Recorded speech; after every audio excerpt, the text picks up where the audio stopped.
Udah kapok nggak jadi videografer atau bakal terus berkarya lebih baik, Bang? Yang pertama, saya mau menyatakan saya bangga menjadi seorang videografer, saya bangga menjadi pejuang ekonomi kreatif, dan satu lagi saya bangga menjadi anak muda Tanah Karo.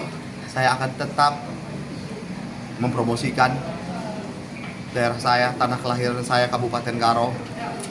Apapun yang terjadi, saya akan tetap bangga menjadi anak muda Karo. Berjuang-juang. Halo.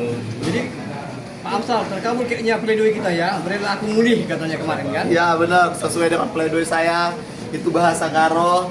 Berilah aku mulih, izinkan saya pulang. Mudah-mudahan setelah ini Kabupaten Karo semakin dikenal. Tapi tidak dikenal karena kasus ini, tapi dikenal karena keindahan alamnya. Kabupaten Karo itu indah sekali, teman-teman. Kalian harus datang ke sana, teman-teman di seluruh Indonesia datang ke Tanah Karo. Tanah Karo itu sangat indah. Aku berharap Tanah Karo tidak dikenal karena ini saja, tapi Tanah Karo dikenal karena keindahan alamnya. Silakan datang ke sana, teman-teman. Pakai aja, bisa.